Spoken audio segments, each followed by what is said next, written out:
ያ ማለት ፍቅር እግዚአብሔር የበለጠበት ወጣት ጠቢቡ ሶሎሞን እንደሚናገረው ነው።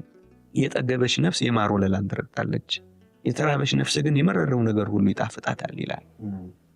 በፍቅር እግዚአብሔር ከጠገብክ የማር ወለላ የሚሆን ነገር የመርገጥ አቅም አላት፣ የመተው አቅም አለ። ስለዚህ እኔ ወጣቶች የመጀመሪያው ነገር ራሳችንን በፍቅር እግዚአብሔር ለማኖር ወደ ፍቅሩ መንግስት ለመፍለስ እግዚአብሔር የከፈለልን ዋጋ ለመረዳት የተዘጋጀን መሆን መቻል አለበት። ስለዚህ የመጀመሪያው ነገር እግዚአብሔር ይበልጥብኛል የሚል ሰው ከእግዚአብሔር የሚያስበልጠው ነገር አይኖርም። ስለዚህ መጀመሪያ ይህንን ህይወት መመዘን መቻል አለብን ወጣቶች ብዬ አስባለሁ። የመጀመሪያው ነገር። ሁለተኛው የኃጢአቱን ክፋትና የሚያመጣውን ውጤትና ቅጣት በሚገባ ግን መረዳት መቻል አለብን። እግዚአብሔር ይህንን ኃጢአት አይወደውም፣ ይህንን ኃጢአት አይመርጥም። እግዚአብሔር የሚወደው ኃጢአት የሚመርጠው ኃጢአት አለ? እግዚአብሔር ይህንን ህይወቴን አይወድልኝም እንዲል፣ በተለይ ይህን ኃጢአቴን ቅጣቱ ከባድ፣ ምክንያቱም ተፈጥሯዊ አይደለም፣ ከተፈጥሮ ውጭ ነው፣ ተፈጥሮን መቃወም ነው፣ እግዚአብሔርን የሰጠውን ጸጋ ማክፋፋት ነው። እጅግ የከበደና የበለጠ ኃጢአት ነው። በመጽሐፋችን ላይ እንደምናየው ይህንን የፈጸሙ ሰዎች ተቀስፈው ነው የሞቱት። ምን ያህል ቅጣት እንደሚያመጣ፣ ቅጣትን ሳታመጣ የምታልፍ ኃጢአት የለችም። ከቅጣት ግን ቅጣት ትለያለች።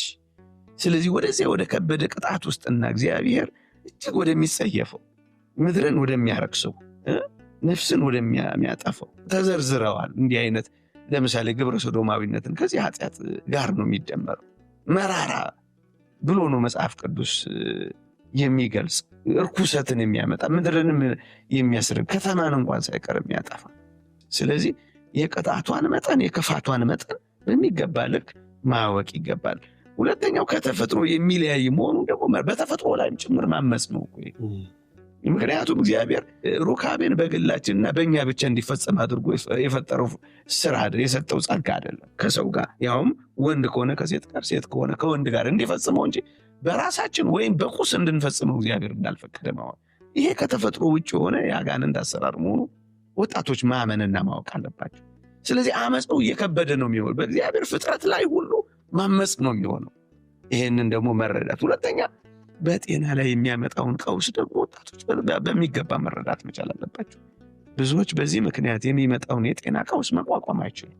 ስለዚህ ወደዚህ የጤና ቀውስ ውስጥ ገብተው አእምሯቸውን ተቆጣጥረው ህሊናቸውንና ናላቸውን አዙረው በትክክለኛው ህይወት ውስጥ እንዳይኖሩ የሚያደርጋቸው ስለሆነ የሁለተኛው የጤና ቀውስ። ሌላው ደግሞ ሁለንተናዊ የሆነ ማህበራዊ ጉዳት ነው የሚያመጣው። ከሰው ጋር መኖር እስከማይችሉ፣ ብቸኝነት፣ ግለኝነት እስኪሰማቸው ድረስ። ስለዚህ እነዚህ ነገሮች መረዳት የመጀመሪያው ነገር ነው ብዬ አስብ።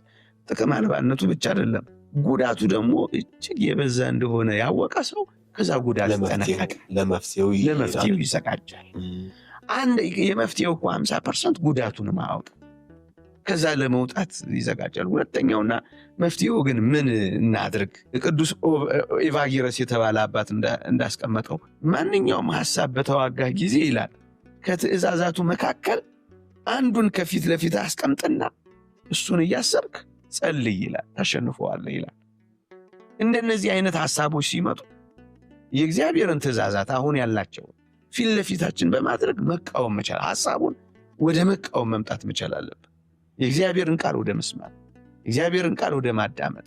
በተለይ ወጣቶች በዚህ ህይወት ተፈጥሯዊ የሆነው የሰውነት መነሳሳትን ቢመጣ እንኳን በአግባቡ ለማስተናገድ እስከምንችል ድረስ ጸሎትን፣ ስግደትን፣ በመጠን መመገብን፣ አብዝቶ መመገብ በእንጨት ላይ እሳት እንደመልቀቅ ነው የሚለው። የዝሙትን መንፈስ የሚያነሳሱ ስሜቶች የሚያቀጣጥሉ ከሐሳቦች ብቻ አይደለም ከምግቦችም በመጠኑ መመገብ፣ ጊዜ ወስዶ አንድ ቦታ ወስኖ ለመንፈሳዊ ህይወት ተዘጋጅቶ መጠመቅ፣ የንስሐ አባት ማማከር፣ እነዚህን ሐሳቦች ሊያመጡ የሚችሉ ከባቢ አየሮችን ማስወገድን፣ ፊልም ማየት ከሆነ ፊልም አለማየት፣ ወሬ መስማት ከሆነ እሱን ማራቅ፣ መታጠቢያ ቤት ዘውትር የመግባት ማስለመድ ከሆነ እሱን መቀነስና ማጥፋት፣ ብቻ አለመሆንን ማዘጋጀት፣ ራስን በስራ መጥመድ። አንዳንዴ በቅድስና ስራ ራሳችን ባንጠምደው እንኳን እነዚህን ሐሳቦችን ሊያጠፉልን የሚችሉ ተግባረ ዕዶችን የእጅ ስራ ለምንድን ነው መነኮሳት ተግባረ ዕድ ላይ እንዲያተኩሩ የሚደረጉ? እነዚህን ሀሳቦች በቅድስና ሀሳብ ማጥፋት እንኳን ባችል በተግባረ ዕድ ልናጠፋቸው ስለምንችል ነው። በሌሎች ልምዶች እነዚህን መተካት። ከዚህ በላይ ግን የተገባ ህይወት ካለን ግን የእጮኝነት የትዳር ህይወት ለመመስረት ራሳችንን ማዘጋጀት።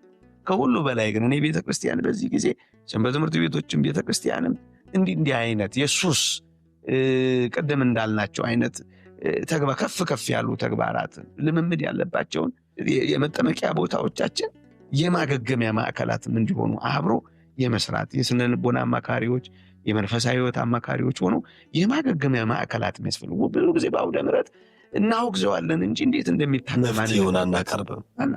እነዚህ አይነት መፍትሄዎች ደግሞ በአውደ ምሕረት ንግግሮች በመጽሐፍ ጽሑፎች ብቻ የሚፈቱ አይደሉም። ይልቁንም ቁጭ ብሎ የሚደረጉ ክትትሎች ያስፈልጋሉ።